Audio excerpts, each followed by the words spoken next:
Good. I want to hear about this your San Francisco journey. We're live, by the way. Let's This is do it. Ariel Serber. I'm with Gabe Einhorn. Hello, going on? everyone. Welcome. It's a cold Monday morning here in New York. Less cold than the weekend, but Gabe was not in New York over the weekend and for the last week. We're going to hear about that and what he's doing, what he's building, and what he's working on. Young entrepreneurs, I think they come with a lot of ideas, a lot of energy, and Gabe is definitely in that category. So, Gabe, why don't you introduce yourself and then we'll go get into it from there. Thanks again. For sure, yeah. Thank you. Appreciate the intro. You can hear me good? Perfect. Awesome.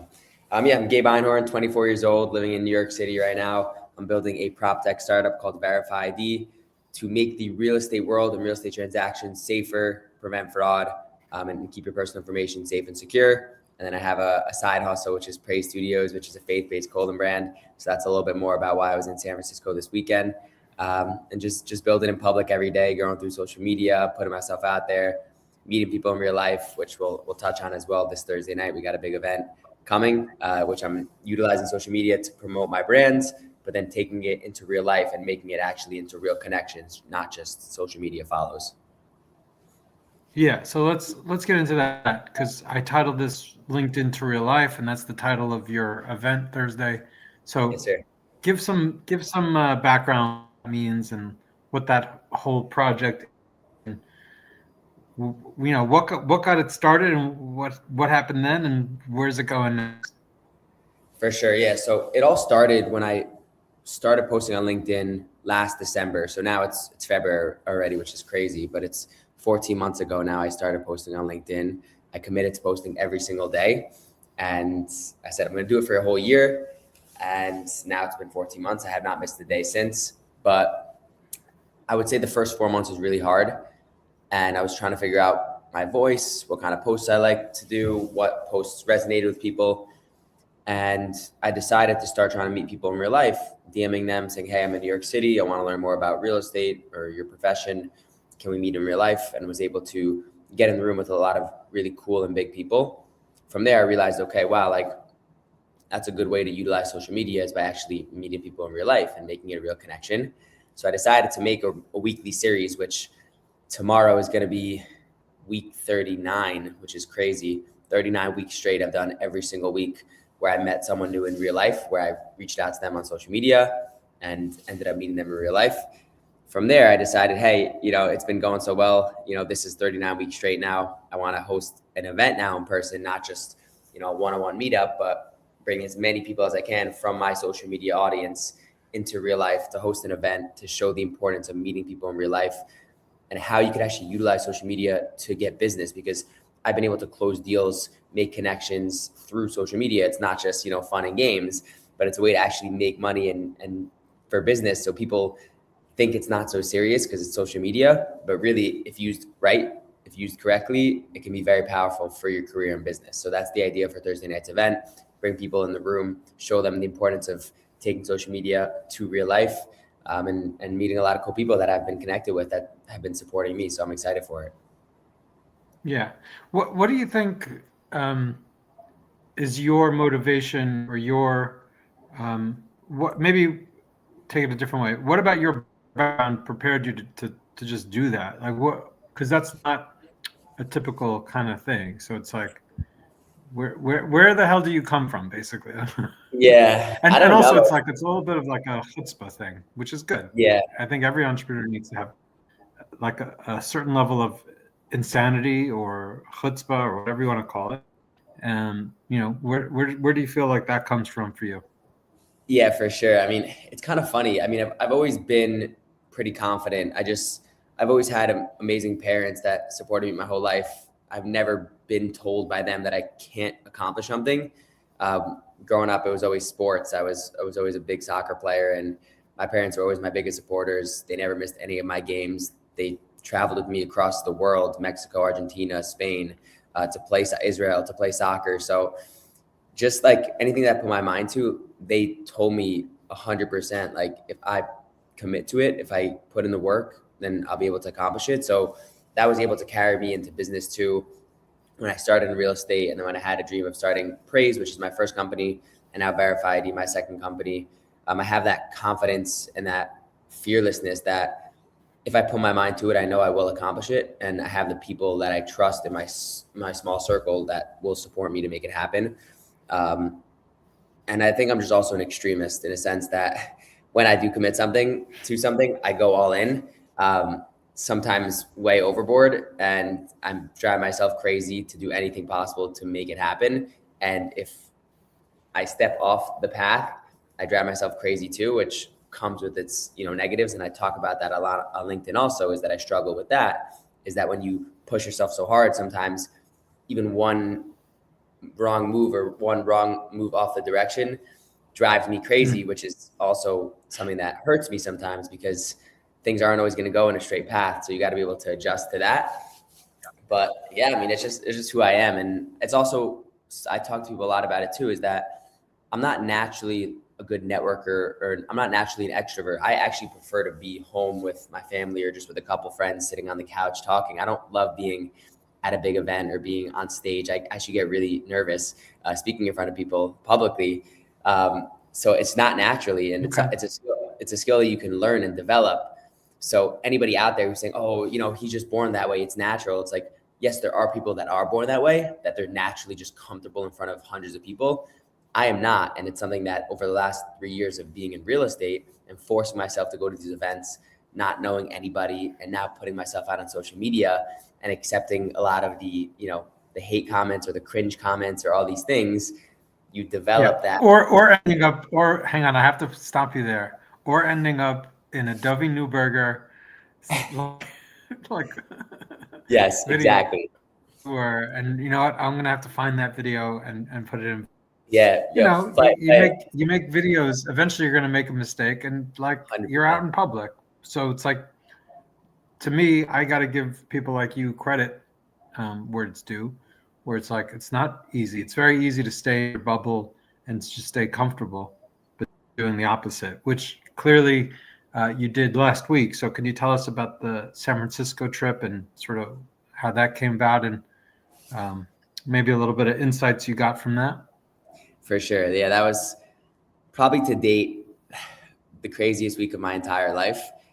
I started my clothing brand last summer. So about a year and a half ago, I started the brand. And the idea was to put different quotes from the Bible on the back of the shirts, trying to combine faith and fashion, make streetwear, cool clothing, hoodies, t-shirts that people would wear, but that's meaningful, that's faith-based. And I went last year in New Orleans. I flew out to the Super Bowl with a friend. It was before I started doing any content. So never even thought about doing any videos or interviews, nothing like that. I just packed a full suitcase of clothing to give out to players because I knew they'd be walking around.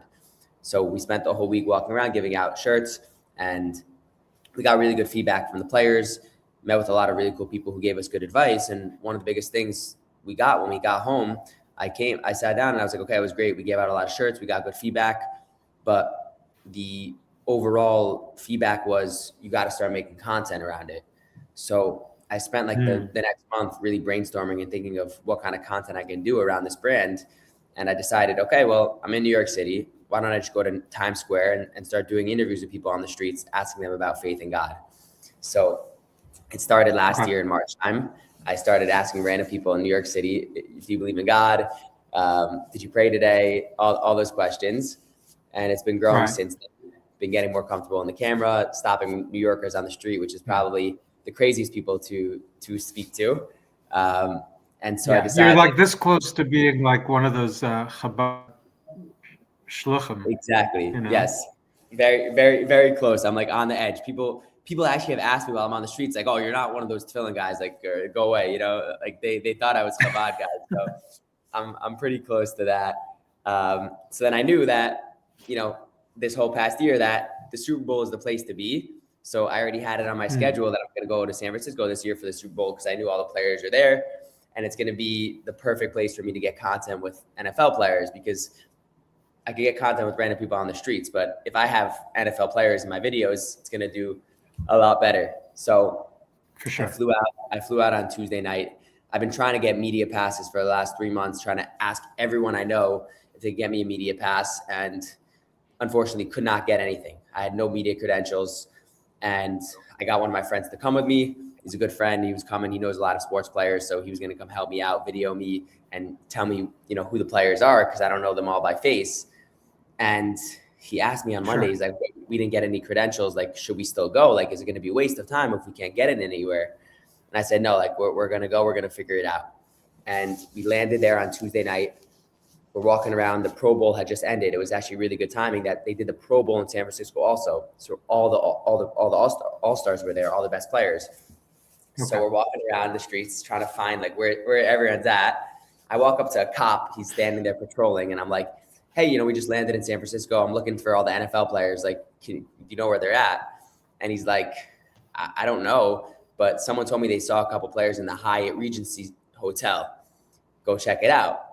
So I look at my friend. I'm like, okay, let's go. It's like 7 p.m. The Pro Bowl had ended just a couple hours ago. So we walk 20 minutes to the Hyatt Hotel. We walk inside. The first player we see is Jamar Chase, one of the best receivers in the NFL. He's just standing there chilling. And we make a lap around, and there's literally like 50 NFL players just in the lobby. So I get my camera out, get my mics, get my shirts, and just for 2 hours straight, I'm just running around. I got like 25 interviews that first night with some of the best players in the NFL, just going up to them. Some of them like, we're not interested. A lot of people said no, or go away, or don't talk to me. So one of the guy's bodyguards actually got in my face. He's like, don't go near him. But it was a good week, and we didn't have any credentials. We just happened to be in the right place at the right time, running around, not being afraid to ask the question, even though NFL players are pretty intimidating. They're big guys, and naturally you'd be pretty scared to go up to them and try to have a conversation with them. But it's funny because it's literally like the one thing that I added in my davening, in my prayers the last couple months, was that when I get to San Francisco, all I asked from God was just help me be in the right place at the right time and give me the confidence to do the right thing in that moment. And it just worked out. Like there were a couple players that I saw where I got a little nervous and I fumbled the bag and I didn't get the video, or I messed up, or I stumbled a little bit. But for the most part, I was pretty good. And I think we got like 35 or 40 interviews in the week. So it was incredible. That's amazing. Yeah. And I think there's a lot of useful stuff in there that people and you will take going forward, 100%. Into their own daily life and business. So I want to talk about real estate with you, because you have a good real estate background, even though you're young and you're building something. What is the real estate background that you have, and how did you decide, okay, I want to do something tech related within it and do a prop tech? And how did you even discover that there was a problem that needed solving and then going about doing it? For sure. Yeah. So I started 3 years ago in the capital markets world in real estate. I started it while I was finishing up school. I actually downloaded LinkedIn for the first time, sent a bunch of cold DMs to people in real estate in the area and said, hey, I'm 20 years old. I want a job in real estate. Can I work for you? And ended up getting my first brokerage job for a debt financing firm in New Jersey. So I was arranging debt financing for commercial real estate across the United States. So whether it's someone buying a building and they need financing from a bank, somebody owns a building, they need a refinance, or a construction loan, you're building a new building. So that was my background for the last 3 years. Happens to be, I actually started getting a little bit bored of it around May time. I had closed my third deal at the beginning of June. I decided to go to Israel, just kind of, reset everything, figure out like what I wanted to do. I was supposed to be there for the Maccabi games playing soccer, but it got canceled. So I ended up just going and just hanging out. I left my job and I said, okay, I want to do something new. Like I need something in real estate, but something more exciting. I always wanted to build something. And my brother came home in July time with the idea. He was going through the rental process in New York City. He said, I see these gaps. It's a mess. It's unorganized. It's not secure. He was getting pushback from my dad and his friends' dads who were guarantors. They're still all college kids. And they're like, hey, we don't want to send that personal information to these random brokers. So we saw there was a gap there. And I looked back at my last 3 years in real estate and saw every transaction we did, we just had these guys sending us all their personal information via email. We were doing, 10, 20, $30 million deals. And we're just like, yeah, just email me, your personal financials, your bank statements, all that stuff. And it was all going back and forth via email. So Yeah. I realized it's still pretty typical in real estate transactions to just do everything via email with all that personal information. So that itself was the initial gap. We decided, okay, we're going to go for it. We're going to develop that. And then we saw that even more of a problem really in general was the actual verification of both the identity as well as the actual information that's being sent.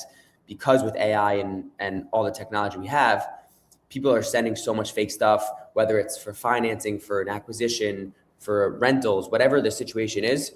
There are so many bad actors, people sending fake bank statements and financials that we don't even know what to trust anymore. So the idea is that we're making a verified marketplace so that in any real estate transactions, 100% that the person and the information that you're dealing with is 100% legit.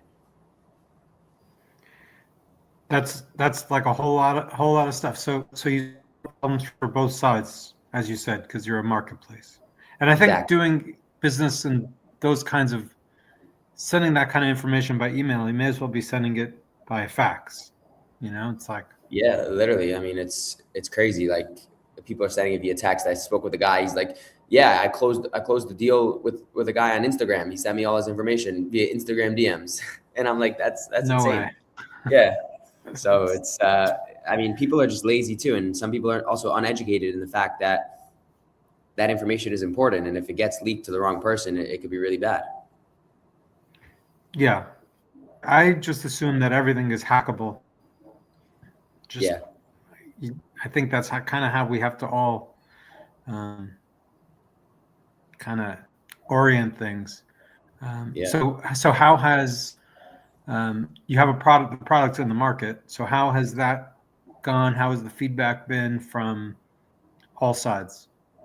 Yeah, it's been really good so far.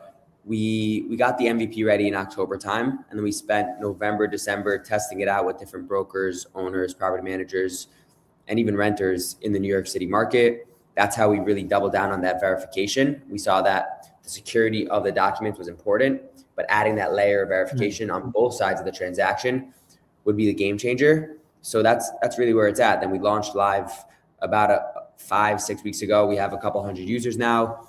We have a couple pilots with different brokers, property managers, and we're starting to expand outside of New York City as well, because New York City is its own beast, and we're getting a lot of good traction and people reaching out to us from Nashville, Atlanta, St. Louis, and those markets where they don't have as many complications as New York City. So we're starting to put some more boots on the ground there. And my brother, who's actually my co-founder, he's still in NYU. He's a junior in school. He's building out a whole team of students. I think they just got maybe 12 or 15 students that he's onboarded the last couple of weeks that have been working with us now, promoting it on campus with different on-campus, off-campus housing, events on campus, promoting it to students, because that itself is a big market for students that are getting into, their first apartment. They're juniors or seniors, they're going off campus, they're trying to figure out the situation. So my brother's been doing a really good job building that out. And then I'm focusing on, obviously, the marketing, social media, and the in-person events. Yeah. So that's a great lead into in-person events. As speak of your, I don't know if I wouldn't say it's the first event you've done, but it's probably the bigger ones that you've been working on. So why don't you talk about that a little bit, give some details and information, and share how that kind of came about. For sure. Yeah. So it really came because I've had the idea probably for about 2 months since my weekly From DMs to Real Life series started taking off. I said, okay, eventually I'm going to have to host a full event. And so I decided I'm going to plan it for this Thursday. I'm going to host it in Passaic, New Jersey. My family has a space there. We're actually building out a co-working space and an incubator. So we have different young entrepreneurs and founders that are going to be working out of that space, building their own products as well. So it'll be a nice co-working environment, trying to promote the outside of New York City. So New Jersey is also, a good place to be, close enough to New York City, but not as expensive or crazy. So we have that space there. There'll be food, drinks, and we have a couple speakers that will be there as well. We have Bryn Tillman, who she has 70,000 followers on LinkedIn. She'll be giving a quick 5-10 minute speech early on, showing people a couple of tips and tricks to utilize LinkedIn at the event, how to make the most of LinkedIn and make the connections that you make at the event actually into real relationships. So that'd be nice. And then we have 2 different speakers who will be trying to figure out how they're going to get set up. Maybe it'll be like a side panel. They're Instagram influencers. So they'll just teach people, anyone who's interested in Instagram specifically, how to grow on Instagram and actually close real estate transactions through your Instagram. So that'll be a side panel we'll have as well. And the idea is just so it's specifically for real estate minded folks. Is that more who should come?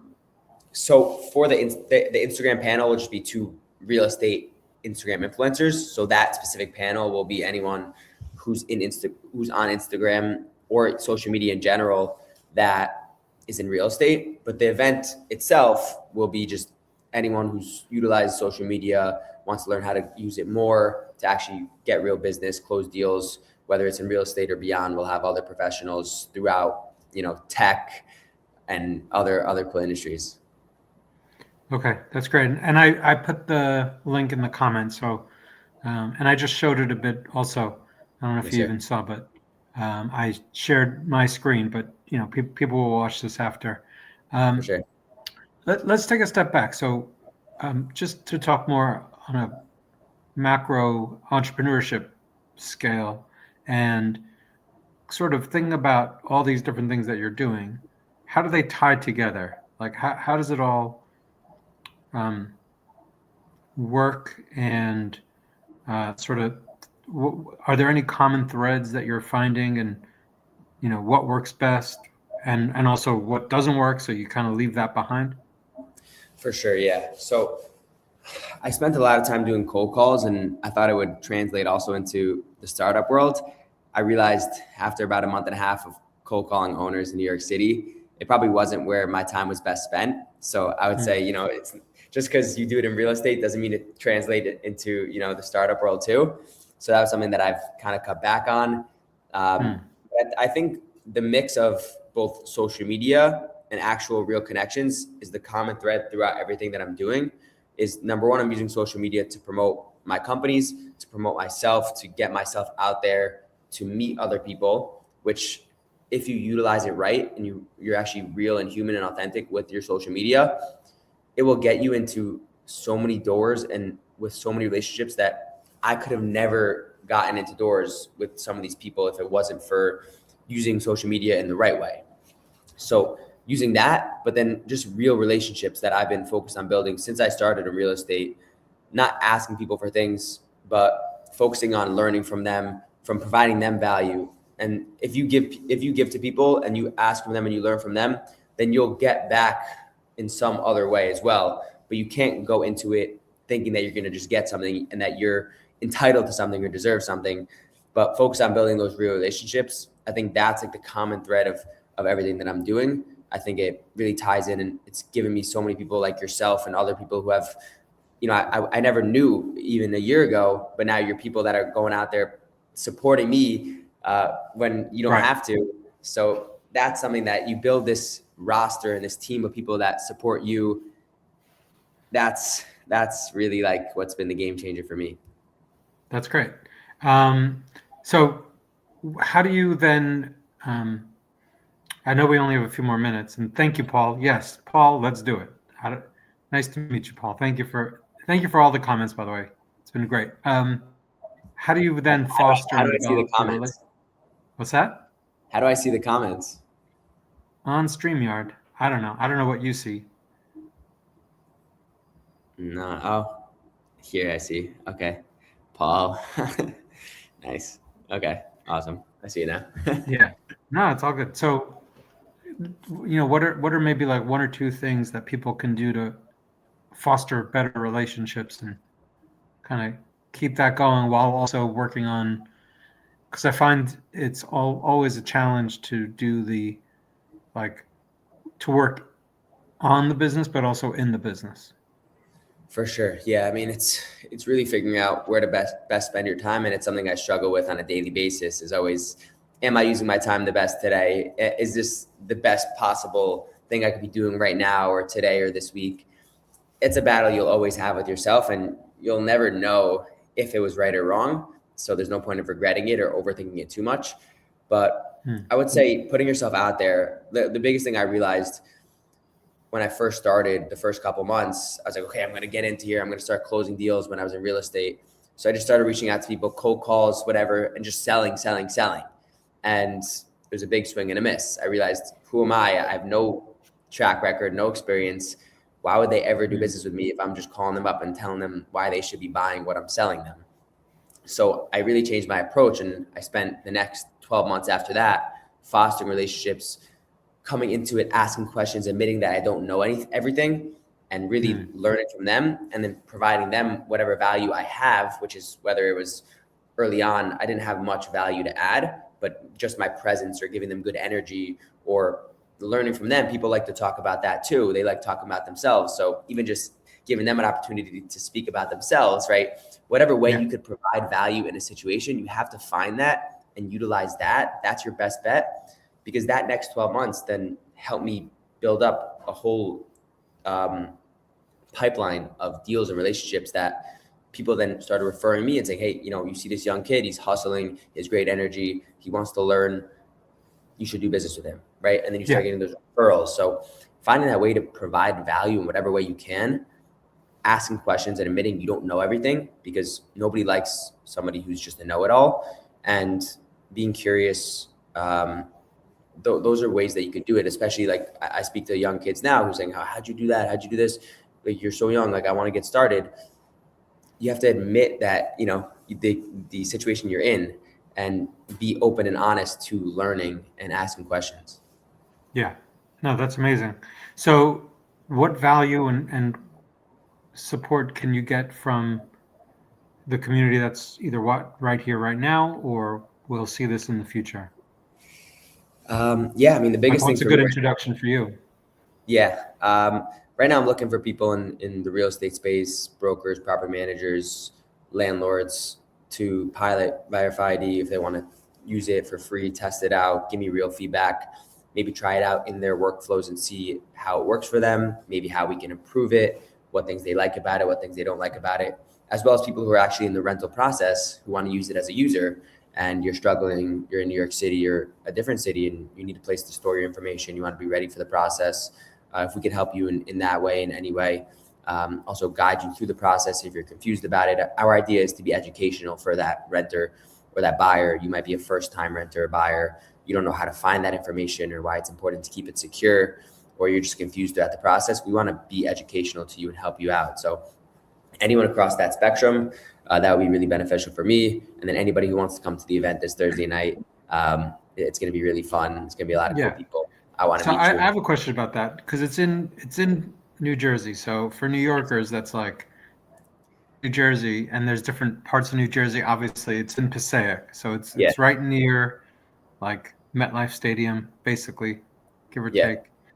Are there ways to go from like Midtown to Passaic? Is there like a bus there? Like, just there's a transit there. I think it'll take like somewhere between 45 minutes to an hour to get there. There's a straight transit there. I think the station is pretty close by. And then actually, if I have room for maybe 5 or 6 people that want to ride, I have somebody who's going to take an Uber there from the city, and he has room for 5 or 6 people. So there is some transportation. We didn't get enough sponsors yet to sponsor shuttles, but eventually, if we start hosting more, next time we'll get a couple of shuttles from Midtown as well. That's amazing. Are there any, if you could have a conversation, let's say about maybe even, it doesn't have to necessarily be real estate investing or building or startup building, anyone that you would want to have that conversation with, doesn't, I don't want to say future, you can't really know, but who would you want to like have this kind of conversation with?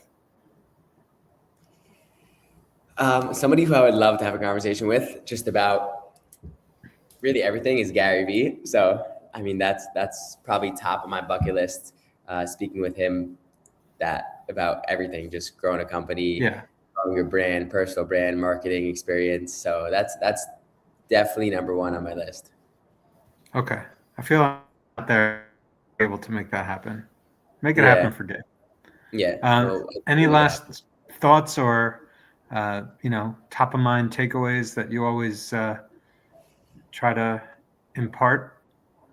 yeah. I mean, I think if I could help anyone in any way, it's not complicated, but you just have to get started and you'll figure it out along the way.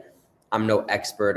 I'm no professional, marketer or social media guru.